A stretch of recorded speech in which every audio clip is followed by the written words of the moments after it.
Welcome. I'm so happy to have all of you here. And my name is Scott Doty. I'm the president of the Eugene Smith Fund. And I wanted to welcome you. We are recording this just so people who couldn't join us today will have the opportunity to watch the brilliance that this is going to be. I'm sure it's going to be really wonderful. And just to give you a quick update, I wanted to let you know that there was a change in the last week or so, in the last 3 weeks. Where we were able to give out more money, which is always a great thing. So I'll just run through that real quick. The Smith Fund will be $30,000. We dropped the fellowship fund, fellowship grant, but we have two finalist grants, both at $10,000 now. So that's really exciting. We're also going to have two student grants of $5,000. And then the Chapnick grant, we went from 5,000 to 7,500. So a year ago we were in a precarious position, and this year we're able to give more money. It's the way of foundations and funds and everything. What can I say? But when we have, we say, if we have more money, we will give it, because the whole point is that we want to help photographers be able to complete projects that have great meaning. And I think I'm going to be real quickly. A couple of quick dates. September 12th is September 12th. the last chance to be able to. Is it September 24th? Mm-hmm. Yeah, September 24th. Yes, we did. Damn. No. September 24th is when the waivers for partners. It's the last chance you'll have to put in a waiver, and then the grants are October 8th. So the final, all your grants have to be in by October 8th, unless you're getting a waiver or applying for a waiver, which will be September 24th. Good. And that's all I have to say. I'm going to turn it over to Marsha, because we've got a lot to get done here, unless I missed something. Did you introduce yourself, Scott? I did. Okay, good. All right, just wanted to make sure. Hi, everyone. I am Marsha Alert. I am Vice President of the Smith Board. I am so thrilled to see so many faces here with us today for what I think will be a very exciting conversation. Before we get into it with our photographers, I want to have a moment for the other board members on the call to introduce themselves. So Elizabeth, if you'd like to introduce yourself. Hi, I'm Elizabeth Christ, and I'm on the board. I was at National Geographic for over 20 years, and now I'm working with a number of different organizations. And I see that Lauren is here. I see Bill Hunt is here, former board members as well as current. So.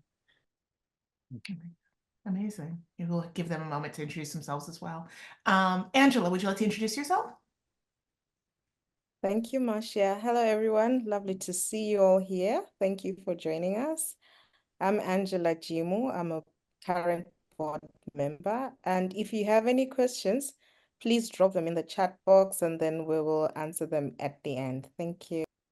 Amazing. And Elizabeth, since you called out former board members, maybe if they want to come off mic for a moment, unmute themselves, introduce themselves and years of tenure if they want to only. And Lauren Wendell's also here, another Lauren. current board member. I did not see Lauren. Lauren, why don't you introduce yourself? If she wants to come off camera, I don't know. Hi, I'm Lauren. I have COVID, so I've been a little, but I've been on the Eugene Smith board for I think about 15 years. And it's an amazing organization with just an amazing goal of giving out grant money to people who are photographing. I'm sorry, I really do have COVID, so I'm a little hazy. Okay. So I guess I'm not going to go into a big explanation, but happy to be here. Amazing. Thank you, Lauren. Great to see you. Okay. Elizabeth, you mentioned Bill Hunt. Is that correct? Yeah. Bill, are you here? Bill's here. best. Hi. I was on the Smith board for a long time. And the best thing I ever did was I recruited Scott Thody. Oh, that's great. Amazing. Yeah. Amazing. So- Thank you. That's Thank my you, legacy. Bill. That's my legacy. I love that. Thank you so much. And Mhm. Elizabeth, since you have better eyes on the group, any other former board members here? I don't see anyone who Okay. comes No. right to Okay. mind, but Great. if you are, please come off mute and say hi. All right. Pat Yeah, was nice. on the board. Amazing. Let's see. And then we're going to get into today's exciting conversation. So we are joined today by Oyewole Lawal, and he was our student grant recipient from last year, and we're going to talk with him in a few minutes. But first, we're going to be chatting with Irina Werner, who is going to talk with us about her grant application from last year and walk us through both the images and the text of her presentation. Irina, I turn it over to you for an intro. Hello, everyone. I'm Irina. I'm from Argentina, Buenos Aires, and I'm gonna show you the project I applied with. So this project is a personal project that I started in 2006, almost 20 years ago, when I just started photography. I was in the north of Argentina, in the middle of the mountains, in a rural indigenous community. From the largest indigenous community in Argentina, which is the Goya community. This is a large community of 300,000 people, and they live in the mountains. So I was there photographing the small little rural schools in the middle of the mountains. And while I was photographing this project, I kept meeting girls and women with long hair. And I was photographing them as part of, this rural school project. But there was something that when I went back to Argentina, I was shooting on film back then in black and white. When I went back to Buenos Aires, these pictures started like haunting me, the long hair ones. So I decided to go the next year, and then I went there almost every year. And for 10 years, for the first 10 years of this project, I didn't really think it was a project. I mean, I kept photographing very loosely these long hair women. And then I started searching for them in every corner of Argentina. So not only in the north of Argentina, but in the city of Buenos Aires and in Patagonia and in different places. So there was no social media back then, so I would go to small towns or cities and put signs and organize long hair competitions, go to the hospitals, to the markets, to the schools, to the places where there was big concentrations of people and women, and put signs and start searching for them. And this project took me all over. It wasn't, like I said, it wasn't a project in the beginning, because usually my projects are very rational and start with an idea, and I do research and I'm very focused. And this was something very loose that I was doing. And after many, many years, I started showing the pictures to friends and family, and they started asking me questions about this. So I started myself like investigating and thinking about this project. And it became slowly like an anthropological project about the population of Argentina and how the origins of this very hybrid population in South America. We have a large indigenous community, and then very big waves of immigration from Europe, especially, and a lot of mixture between these populations and the immigration, which didn't happen in other places of the world. If you look at indigenous communities everywhere, they have long hair, and they believe in the power of long hair and not cutting hair, and they think that hair is an extension of themselves and their ideas, and they respect it, and it's tied to the land and to the way they see the world, no? So if you look, for example, at the Native Americans in the United States, they have long hair. but they didn't mix very much with the immigration. So this hasn't passed to the rest of the population like in Latin America. So here we have a lot of traditions that we don't even question or think about that have to do with this this mix of indigenous population and immigration. So this became like a very big project that I would do every year on the side of other projects. And that slowly it started, you know, getting bigger and bigger. And because it was a project about something very simple that spoke about something very large, that is culture, I began to investigate, and I began to try to, you know, interview members of these communities, older people, because there was no written, you know, explanations about this. And this project, when I applied to the grant, I thought one of the things I thought was I need to apply with a project that is, you know, personal, I think, and a project that is big in the sense that I have a lot of work done, because one of the requirements is to present 40 pictures. This is a lot. Any photographer knows that for a project to show 40 pictures, it has to be a big project. I mean, you need to be able to edit and go down to 40 pictures. This means that you have maybe 200, 300 pictures, you know? So this was one of the things that I really thought about before applying. You know, I need to apply with something that is very big. And it means a lot to me, because also it's a big responsibility to receive this grant and to receive this amount of money. And, you know, you need to be very like honest with your work, that you have something big that you want to work for a long time, that you can set aside time for this and really, you know, use this opportunity, because there are so little opportunities out there and so many photographers that you need to really commit, and you need to really have something that you're very passionate about to do, you know.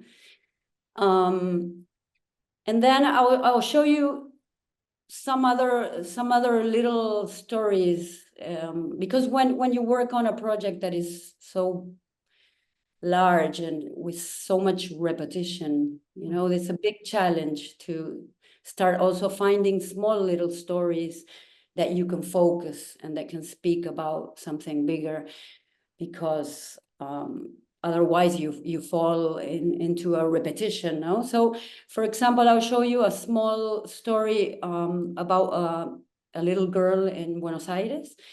I met her when she was 9 years old because of this project. And then when she was 11, I keep in touch with all these girls and women. When she was 11, she was going through the pandemic, which had a big lockdown in Argentina of a year and a half, no schools. And her mother called me and said she was depressed. So I started seeing her, and we started doing pictures together during the lockdown. So, you know, I was focusing on her long hair, but also on the lockdown and on how she studied and did Zooms during the lockdown. And I was always trying to get her up to her terrace to make her feel better and play and do different things. It's always a collaboration for me with the people I photograph. So one day she looked at me and she said, hurry up with your long hair ideas, because when school opens, I promised that I was going to cut my hair. So I was shocked at the beginning, because of course her long hair had to do with her identity. So I asked her, but this is your identity? She said, okay, I lost my identity when they closed my school, so I did this promise. So I really didn't, we kept on playing and doing things. I really didn't think she was going to cut her hair. But then when the schools reopened a year and a half later, she said, okay, now it's time. I want to cut my hair. So we got together with her family and we cut her hair, her her sister and her mother cut her hair. This is when we did the haircut, and she went back to school. So it was, a little story inside the big stories. And then this year, for example, I'll show you. And Irina, let me ask you, so for the Smith Grant, you said you had 300 images that you were narrowing down to the 40. What was the criteria that you were applying to yourself to narrow down that selection of images? How did you arrive at that final 40 number? And was your final number 40, or did you hit 36, 38? What was your final entry number? I think it was 40. I mean, I think it's a little bit different from other classical stories, because this is kind of a more anthropological project that doesn't have like something really going on, like a conflict. So for me, editing and sequencing, I went for the best pictures, and I also went for like the evolution of the project, you know. So starting with black and white and in these indigenous places, then going all over and like kind of looking at the population of Latin America all over. So I tried to cover the 20 years of the project, you know. And I tried to show a little bit of variety, although it's the same theme all the time, right? So this year, I visited, because I wanted to add a different layer to the project.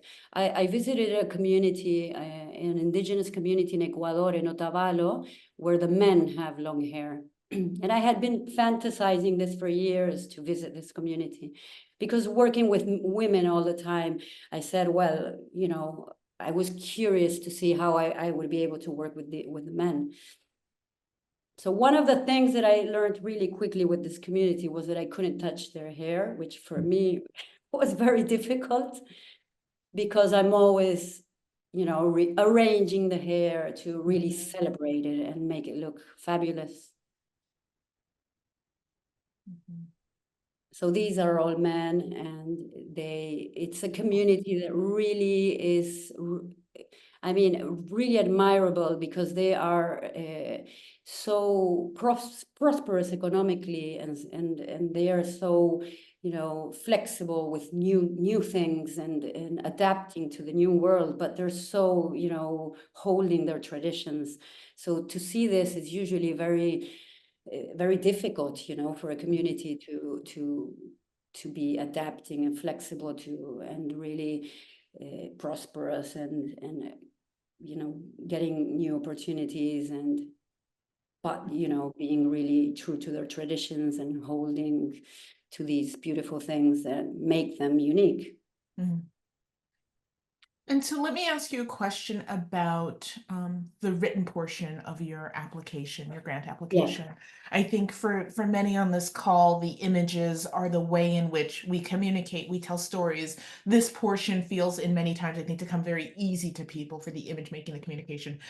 How did you approach your written proposal? What was the thinking that you applied to that written proposal? And what can you share with others here on this call? I think you know, I do exactly what I tell my daughter she has to do when she writes something. Like, you need to answer what, who, why, where, why, you know, especially why. And you need to be, I think, when you do grant applications, very honest. I mean, you know, you don't have to feel like pressured by, you know, cultural trends, or you need to be really honest about your work, because we're all photographers, we're all surviving, you know. You don't need to do anything that is not true to yourself. So this for me is, and especially because then if you get the grant, you have to be working on this the way you said. So you might as well really be honest and write your application explaining very honestly how you do your work, what you want to do, why. So I think, okay, you need to reply to all these questions, of course. And then I think you need to be really specific about what you're going to add to your project and what is your like contribution to this theme or this issue. Even if you're not, you know, solving a big problem, but what are you adding? So for me in this grant, for example, I wanted to, you know, go back to these towns and see what had happened in these 20 years, you know. So this was the layer I was adding to this project, and you need to be really specifically why it's important for you to get this money, because this is what you're kind of competing with other people. Everyone needs, you know, money for their project. So why is it important that they give it to you? I think here also one of my motivations also in the project and in the images and this with this grant also is to also be able to show my region where I'm from in a beautiful way, because often Latin America is portrayed, you know, because of all the problems there are, which of course we need to address and show, like corruption or inequality, poverty. But I think there's also some beautiful things that have to be shown, you know. We are a very happy region with a lot of family values. Women, okay, suffer a lot because it's a very patriarchal region, but we're also very strong because of this. And we are also very feminine, and this is something that is not a weakness, and it's also beautiful to show. So I think also, I mean, I know that this project is not about something, a specific conflict or something. And this was one of the things that I was insecure about when I was applying, like, you know, I'm not solving anything. This is not something important. But, you know, it's also important to show, you know, Latin America in this way. It's also important that people understand that, for example, equality between women and men, we don't have to be masculine to be equal to men. We can be feminine also. So I tried to think when I was applying, what can I add or help, you know, society in Latin America or the rest of the world as the way they see us, you know. So this is something that can be helpful when we're writing the grant, to think about what you can add to your project and to the way where people see your community or where you're from. For sure. And then before submitting your application, did you share it? Did you show it to anybody, photos and text, with friends, trusted advisors, mentors? Who all saw your application before you submitted it? Not really, but I do encourage people to show it to colleagues. I think colleagues especially, you know, because they know about storytelling and can help you, you know, with sequencing or editing.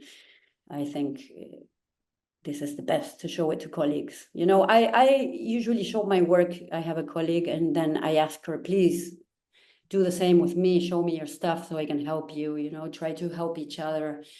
But I think colleagues are the best to show the work.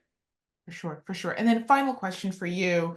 I'm curious if you can tell us a little bit about how receiving the grant has changed your professional journey, your arc. What has it meant for you personally, professionally?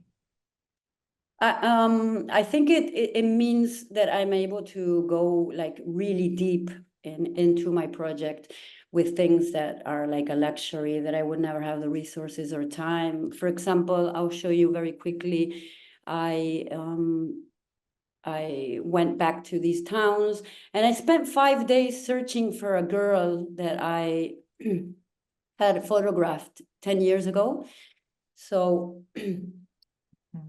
this is Sisa, and she was, I think, 8 in this picture, or 7. And I spent 5 days searching for her in the middle of the mountains in town, and I found her. So wait, I'm gonna show you. Mm, This is her, and this is her, and it was great to see her. And I really didn't know if she had long hair, mhm. and find her with long hair, and listen to all her stories, and you know, I would have never been able to spare 5 days to do this. Mm, So this is mhm, like a little glimpse into, mhm. I think that receiving this grant allows you to really focus and do things that you would never have the resources to do. Amazing. Amazing. Thank you. Thank you. So many beautiful photos, so many just wonderful images of beauty and womanhood and femininity and just sort of a slice of the world that I had not seen before. So thank you for sharing your images. Thank you for making them. Thank you very much. Now, of course, now we're going to move our conversation over to Oyewole. I am going to share my screen with his proposal and presentation on it. So bear with me while I share my screen. Let's see. Great. Can everyone see this? Yes, I can. Okay, perfect. All right. Well, we're kicking it off to you. So why don't we start with an intro from you, and then we'll talk through your project. Oh, so I'll start from how my project all started. I actually slept on dorm sites one particular night. So and I had a friend while I was in school, while I was in university days, I had a friend that was working on the Unilag dorm site. Sorry if I'm speeding. Can you hear me? I can hear you. I can hear you. Okay. Do you want to maybe walk us through your presentation, start us off with the way your presentation Yeah, orders? Okay, sure. great. So, yeah. You see? Yeah, the project actually started off as I realized I had a friend that I lost in school then that was also doing this particular job for a living. So while sleeping on the dorm side that particular day, I saw people like him doing job even at night while other people are sleeping. And the people creating this waste are really in their houses resting and having a nap while these people are trying to like save the community, my own community, because I was also living around K2, which is where the biggest dump site in Africa is. So I started documenting this. Like I was taking pictures every day. I was always going there because I just finished school and I just finished the university doing a residency in Lille. So I was like, okay, I could like just go there to document my day-to-day activity instead of staying home looking for a 9-to-5 job. So I was going there frequently, snapping people I met. So I made friends with these people. I was eating with them, drinking, even smoking with them. So it was all chill during that period. Then I showed some of my friends and mentor the project, which it was actually, I don't know if I can mention his name, Oyedeji Fawas. He was the one that advised me that I could actually do this project further. And it was also one of the recipients in this Eugene Smith to an extent. Yeah.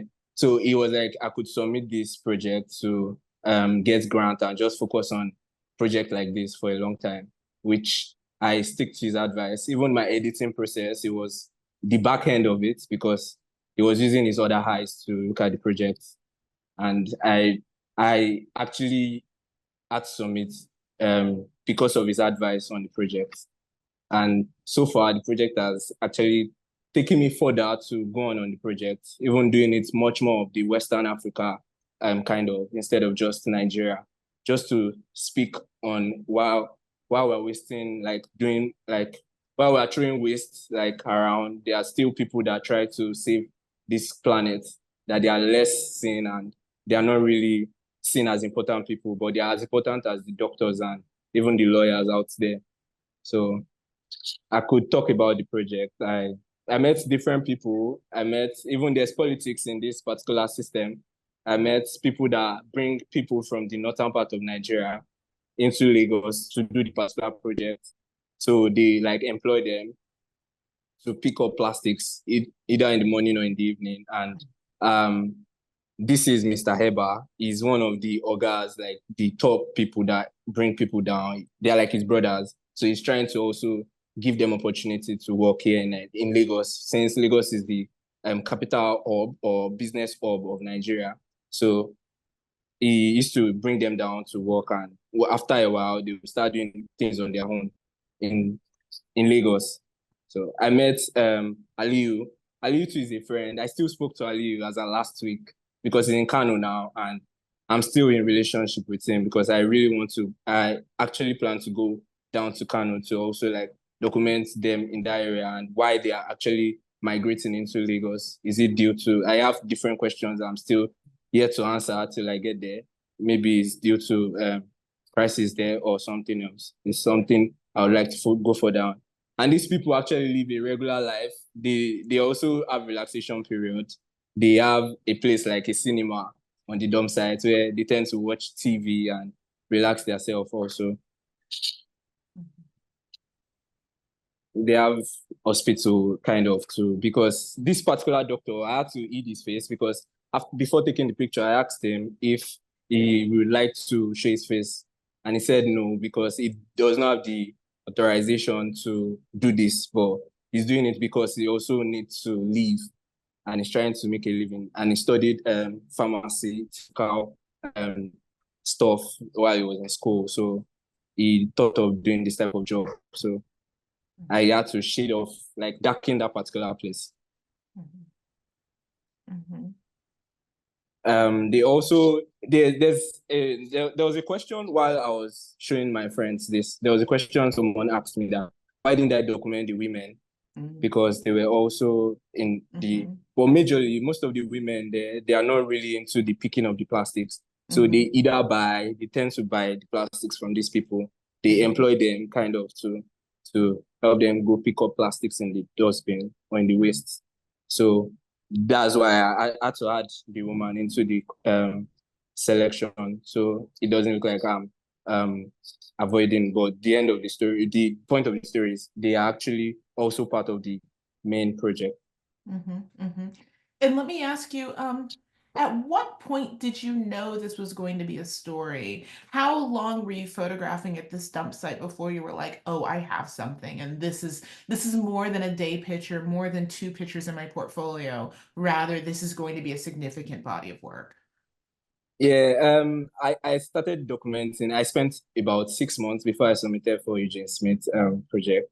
And while I was snapping, after showing my mentor and friend Fawaz, he told me this could be a very big project. And I started making research about waste. And I studied sociology in school in my university days. So I tend to understand people to an extent. So I started documenting, I started looking at it from different angles of climate change and unemployment and stuff. So I started making much more research than I would have done if I was doing my regular street pictures. So then it came to me that, okay, this is actually a project that could go further on and let people know who these people are actually. And also the fact that I don't like to put that away. The fact that I also had a friend that was doing this type of job, I believe, because I'm a bit spiritual, I believe he will be happy in ever seeing me doing a project like this, speak about people like this. Amazing. And talk to me about this charging center images. What is happening here? How common is this at a scavenge site? Yeah, they are much more common now than expected because they tend to be much more together. They tend to be together, but one of the reasons why they are actually charging here is because there's no light supply in most of the places.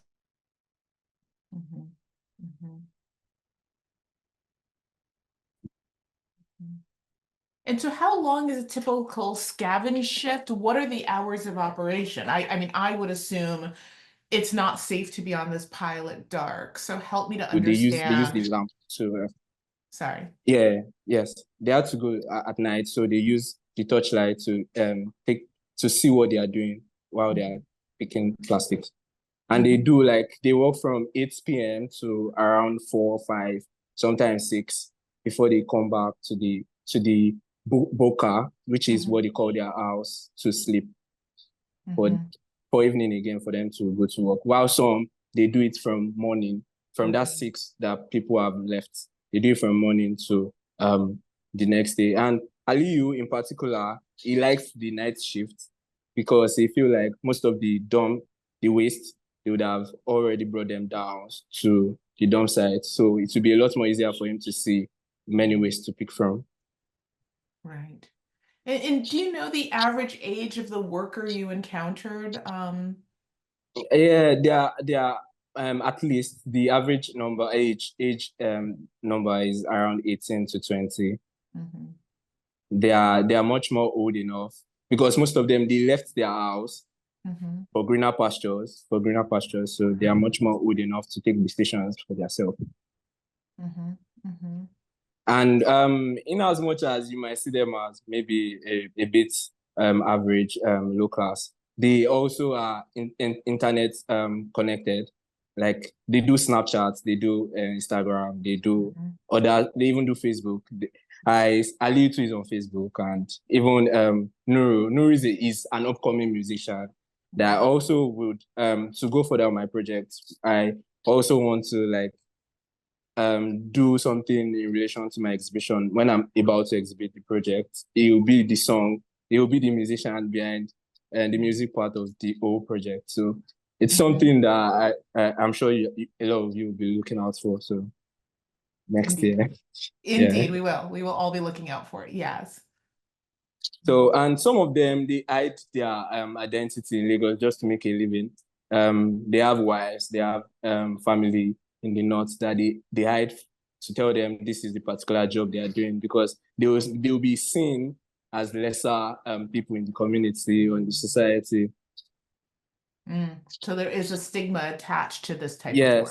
Yes, exactly. Even in Lagos, some people tend to see these waste miners are probably people that steal or people that just go around picking plastics to make a living. And I was even surprised of recent, I was in Ghana, and even some of them are still seen that way over there as even drug addict or so. So it's something I try as much as possible to debunk with my project.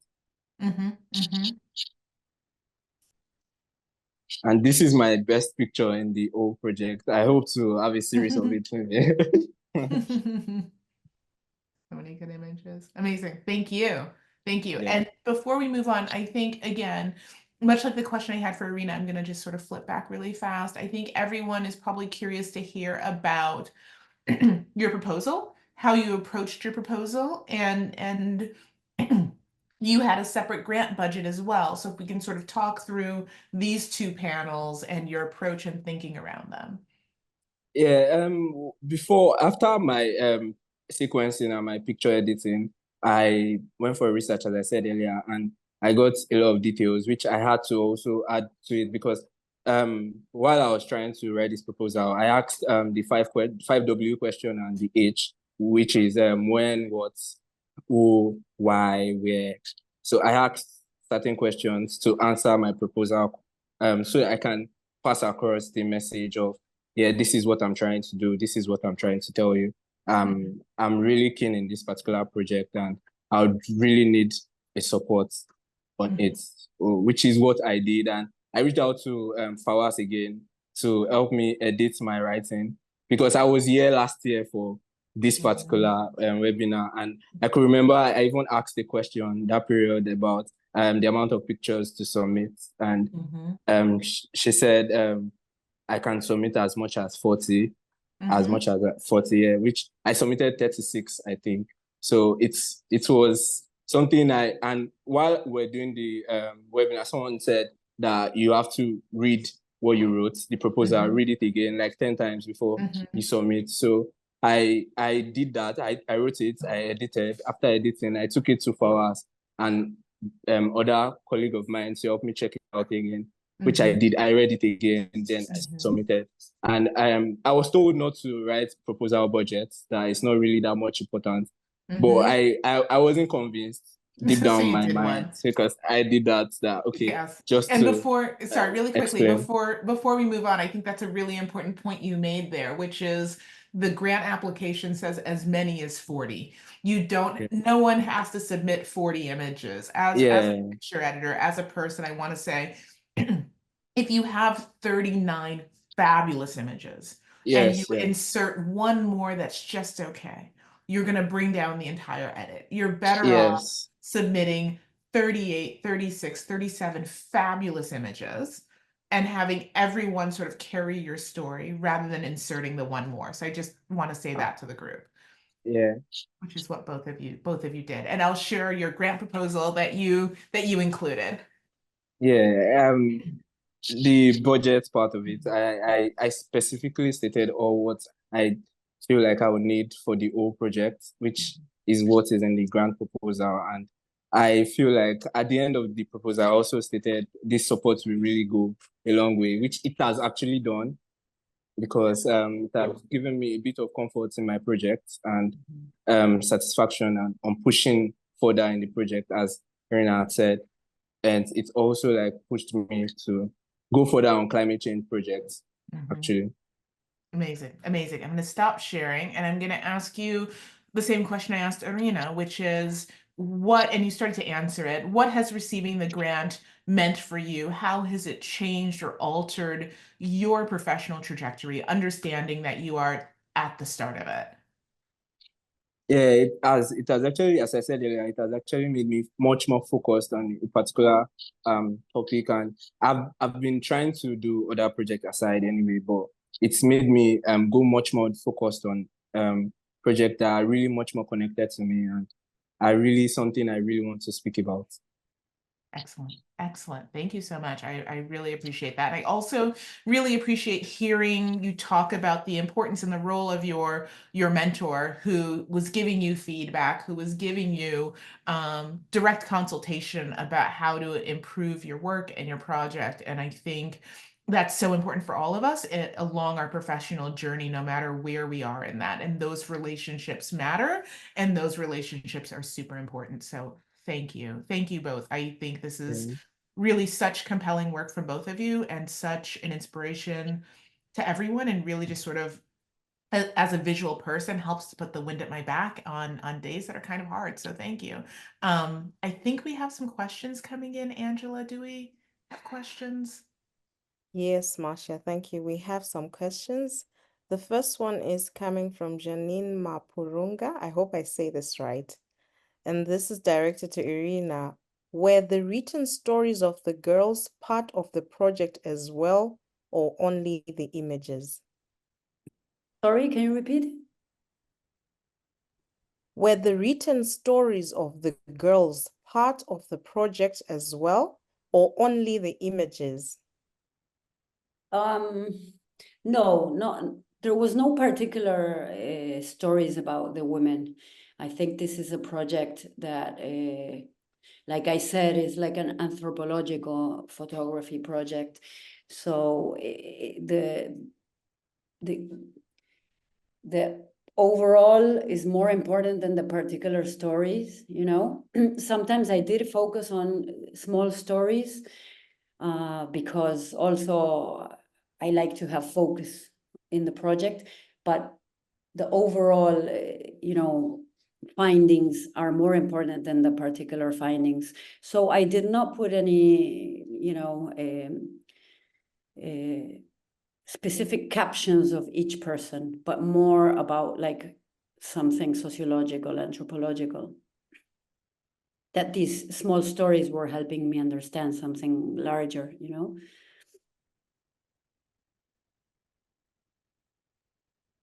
Thank you for answering, Irina. I hope you're answered, Janine. Just let us know in the chat box if you're answered. I'll move on to our next question in the meantime. This is from Sophia Daniels. I'm wondering if only projects with photojournalistic roots are eligible for the grant, or if other types of photo essays, for example, cinematic images, fine art series, etc., are accepted as well. So this could be answered by Scott or Marcia or Elizabeth.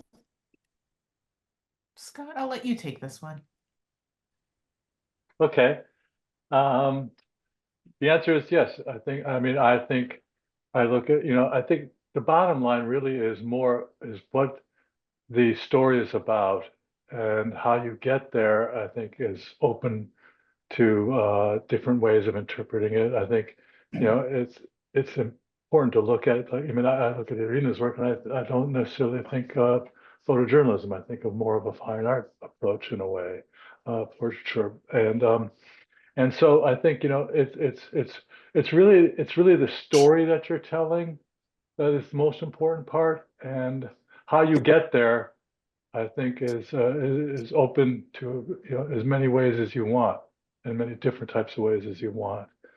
Also, yeah, it all comes down to like what you want to say, and then you can decide how you want to get there. It also varies so much year to year with the judges, to be honest, and Mhm. it's, you can't predict ahead of time. You should just put out the project that you really want to do, and the way that you feel is, as Irina said, true to yourself, and hope that they see the value of that. So Exactly. Awesome. Thank you, Scott. Thank you, Elizabeth. We have another question here. This is from Edgar Martinez. Is it possible to create small narratives between images within the sequence?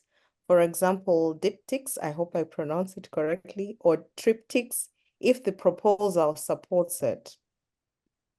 Yes.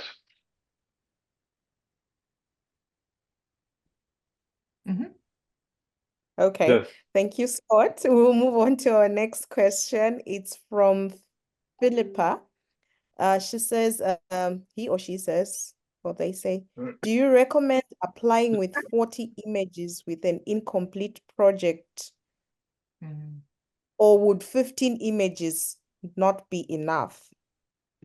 So yeah, so the grant application says a maximum of 40. I'm a big believer in you include all of your great images. Once you stop having great images, you don't put them in. That's sort of my recommendation. Personally, with that said, would like to see more than 15. I think we want to see a project that's developed enough that can be continued. I have in the past seen applications where people are proposing grant money for something they haven't shot, and that's putting a lot on the judges. That's asking for a lot of pre-visualization, but that's also putting you up against work that has been mostly completed, and makes it a more challenging application to continue on through the ranks. Elizabeth, Scott, Angela, what are your thoughts on that beyond what I I've think said? that's exactly right, Marcia, but I also think that I believe in the language on the grant site. It says that you can send images from a previous project if it sort of speaks to your ability to be able to carry out what you're proposing. Indeed. Yeah, Yes, I mean, that some is of right. it definitely does come down to the quality of the work that you submit, and the proposal. Like, okay, I can see this person is a very competent photographer. They know how to tell a story, and I can see them moving forward with this. And just remember, if we're, seeing submissions in the volume of like between 400 and 500 applications for the primary Smith grant, the judges are going to be looking at everything very quickly. You would just want to make sure you don't have any weak images, no matter what you do, because that, more than anything, as Marcia had said earlier, is going to kind of knock you out pretty early. Angela, you had something? I was going to move to the next question. I was going to say, yes, Ah. you've answered the question. Thank you very much. We have another question from Becky Field. How far along into the project can a photographer submit to the grant? Scott, do you want to answer that one? Well, I think if you're done, I mean, the project, I mean, the grants are really all about creating work.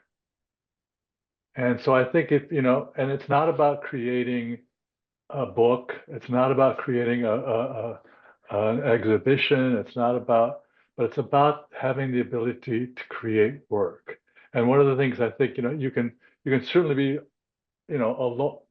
fairly far along in the project, but if you've got like, 6 months, a year that you still want to continue, or if it's something that you want to, like Irina, she came back to it, I mean, it's developing a project that was already, in, kind of along the way, but it really is all about creating work. It's not about creating books or anything like that. So I think if you have work that's, in progress, or if you have an idea, but you've got a body of work that you can show the judges that you have the ability to move forward with this idea and this project. It really comes down to that. So my Elizabeth, yeah, recollection, well, is just that the rules are slightly different for the Smith Grant and the Student Grant, for instance, that I believe the Smith Grant, you can apply for a project you have not yet started and just show previous work, to advocate for your abilities. Whereas the Student Grant, I believe you have to have a project that you've already started, and the visuals have to come Yeah. from that project. That's my recollection. Of course, Chapnick is a completely different animal in that it's really intended more for organizations that are educational in nature and, are trying to bring photography and enlightenment about photography to an audience, to students or, just to educate people in general. Yeah, I think you're right about the Student Grant. Excellent. Awesome. Thank you so much. We have a next question from Jim. The question is, what are the 3 most important elements that the jury looks for? Originality, the photographer's experience, a strong theme, something that will have strong social impact. All of the above. Yeah, all of the above. Lauren, do you want to jump in and take that question? Oh, you're muted, dear. Sorry, you're still muted, Lauren. I was worried to call on Lauren because I was worried it would be asking too much of her with her COVID fog. I know, but I don't want her to feel left out, so. Marcia, that's so considerate of you. I mean, I agree when you say all of the above. It's very hard to quantify each of these qualities, it just is. Yeah, again, Elizabeth's right, all of the above. It's, I think the judges are looking for a compelling story. I wouldn't even say original, compelling story, right? If you show Yes. me something I've seen before, but in a different way, it just must be compelling. It's got to be in the spirit of Smith, and it has to have, again, like any good story, a strong theme, a strong beginning, middle, end, and take us on the hero's journey, right? Like every good story does. Great, thank you. And then Philippa says, can we include an artist fee in our budget? Curious to learn more about what you mean by artist fee, Philippa. If you want to come off mic maybe and tell us a bit more Like a about that. daily, a daily day rate kind of thing. Yeah. But you don't have to submit a budget at all, isn't that correct? That's correct. So you don't have to even submit one. So I would say no, it's not important, right? Yeah, the I budget. mean, most Yeah. entries do not contain any kind of budget. So, if you want to do one for yourself, that's great, but it's not required. So, and I will say that other grants, applications will allow you to include your day rate. I think that, like, for instance, National Geographic will allow you to do that. So, I always look at it, this grant is to allow you to complete and work on a body of work, however you take that money to do. If it helps to pay your rent in order to complete that work, you can use the money for that. I mean, I think it really is all about just having the money and to allow you having the money to give you the time to do the work that you need to do. And that reminds me also that everyone should look very carefully at the requirements. If you actually do win the grant, if you awarded the grant, you're required to give a certain number of, excuse me, prints or digital images, It's but you're 12 not, digital, okay, 12 digital and 12 prints. but you're not required to account for the funds in any kind of, detailed way. So you should know that too. All right, we're down to our final 2 minutes. Angela, do we have more questions? Thank you, thank you. I think you've answered Linda. She had asked a question with regards to what you just said. And then we have Eva. The question is, I have a bit of a weird question. Is there any preference for competition if you submit completely original piece of work that has never been shown publicly, or is it better when the work has been shown elsewhere, or it doesn't matter at all? Matters. I'll have to like review the rules, but I don't think it matters if it's been shown before, if the project is still doesn't. ongoing. Yeah. Yeah, It does. Doesn't matter at all. Yeah. Yeah. So, As you and said, you should just show your strongest work. Mhm. right, exactly. Because honestly, you don't even know with a particular set of judges if they've seen it or not. Some of them may have seen it, some of them may not have. It won't really matter. It shouldn't. Yeah, it really comes down to the images and the proposal. Mhm. The judges are the same consistently for each grant and for a particular year. I saw that question again from Janine, so. Yes. Yes. Amazing. Okay, we still have a lot of questions. Oh my goodness. But And maybe we'll just take a few more. Multimedia alongside photos, is it acceptable? I say yes. I say yes. I think if it enhances the storytelling, if it deepens the viewer's understanding of the project and the story you're telling, yes, include it. Only if it's additive. The direction we're moving as an industry, multimedia is becoming increasingly a part of the storytelling toolkit. So if it works for you, I say utilize it. Others on the board? I totally agree. I mean, however, whatever allows you to tell the story the best, use it. I mean, it's one of the exciting things about what we have today with this thing, phone and everything else. We can expand how we tell stories. And that's something I think, I think as a board, as a group, we're very interested in seeing. Awesome, thank you. We still have a little, yeah, I don't think we have much time, but we have like 6 more questions. Can we take all of them? Marcia, Scott? We'll try. Yeah, we'll try. If everyone has time, I understand and respect people's time. But yeah, let's try and get through them. Okay, so we'll make this very fast. I think it's Jesus. I hope I could pronounce it correctly. I have a photography project that began over 20 years ago, and in my edition for submission to the Smith Fund, only 10% of the photographs are from the last 3 years. My question is there a rule in this regard for submission? I don't think there's anything in the rules, is there, that applies No, to that? no. So, but- You're more than you can do that. You just have to show us where you're going to go forward with it. Exactly. Awesome, thank you. Jordan, a static series of photographs, meaning individual or groupings of classically framed 2D photos hanging on a wall preferred, or can series be mixed with installation works of photographs in the round? And if the latter part is possible, will uploads of video be allowed in tandem with stills?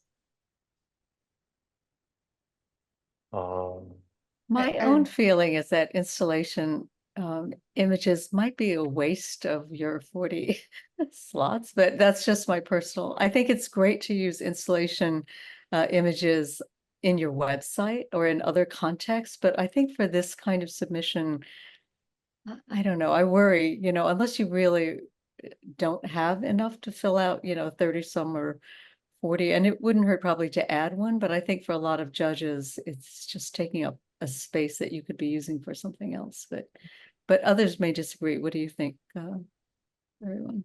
I totally agree with you. I would Okay. definitely, I mean, if they're hanging on the wall, you must have them somewhere that you can Yeah. put in as a submission. Okay, this one says, this is Jason. The application info says 2,000 characters for the description, but the field and picture shows a limit of 2,500, which is preferred. I would say use all the characters you need to explain your story properly. If you need 2001, you know, and picture lets you get them in there, I'd say go for that. But yes, I'd say use all the characters you need. Awesome. Adebayo says, is there space for cultural explorer in the grant application? I didn't get this question. I don't really understand. know what that means exactly, but Yeah, I didn't understand it as well. Let me just read that again. Is there space for cultural explorer in the grant application? I don't know what that means. Okay, so maybe they will put the question Uh, again, but let's move on to the next one. Some If grants if do not support. if he wants to, you can put the question in info@smithfund.org, and we'll see if we can figure it out. Okay, all right. sure. All right, we'll move on to the next questions from Cassia. Some grants do not support work to be done in challenging environments or places where there's some kind of open armed conflict. What are the stands for this grant? I don't know that we have a stance on open armed conflict. You haven't made any. Yeah. But obviously, you know, the What- safety of every journalist is important to us.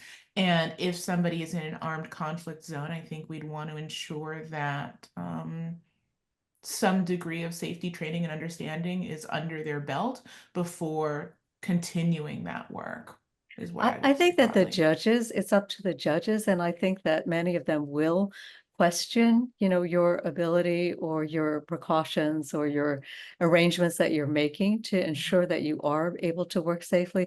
But, you know, you look at somebody like Maxime Donjak, who was a Mhm. previous grantee, and, you know, clearly they had confidence he was able to work in that environment, which is, you know, of course, his home environment. But Yeah. so if you have particular arrangements that you've made or you have previous experience, you should make sure to, you know, include that so the judges can be reassured about your ability to work safely, I think. So, Kasha. Mhm. So, Good answer. Amazing. Oh. I think that's just about it. There is this question, should the last one, what is the minimum number of good photos to submit? That's a trick question. I mean, there's no, you know, there's no formula, no guaranteed answer, but Yeah. I will say, just, you know, as somebody who judges so much, if everyone else is sending 30 some images and you send in 10 or, you know, even 20, it can be hard to feel like it has the heft or the weight when you're weighing it against other people's work. So, but of course you want them all to be strong too. So Yes. You want them all to be I mean, strong. you know, I always think sometimes often less is more, but then I also say, hit me with your best shot. So, you know, I want to see I want to see that only strong images, or images that may, you know, that are transitional in terms of like how you present the work. So, you know, there's no set answer for how many images to submit, but I think what I would say is submit what you feel are your strongest images, show it to people, and don't worry necessarily about, you know, is it enough or is it too many, is it too little? I think you just have to believe in what you're submitting, feel strongly that, you know, this is your best work, it's showing you know, in your best light, and after that, it's, you know, comes down It's to the somewhat, judges yeah. and so many other things, you know. And it's somewhat, as Elizabeth has suggested, up to the judges, but as someone who's Yeah. also judged quite a bit, you know, I think sometimes, you know, between 30 and 40 would be what I would suggest of your best Yeah. work, because that's Yeah. what you're competing against. Yeah, if you come in with 5 images yeah, we're gonna, they could be 5 of the most incredible images in the world, but like the question is going to be like, well, where's this going to go? You know? Right, right. All right, guys. Well, we are at about 8 minutes after the hour, and it has been a delightful and compelling hour, to say the least. And so I thank everyone here. I thank our 2 photographers. I thank the board members, present and former, as well as our guests. And I hope this has been informative. I hope that if you have any further questions, you'll reach out to us as the board directly. Scott, email address info@smithfund.com, correct? Oh. .org. .org. So you can reach out directly to us, and I hope this has been very helpful, and I appreciated seeing so many faces from around the world. So thank you all. Thank you, Irina. Thank you, Oyewole. I really appreciate it. Thank you, guys.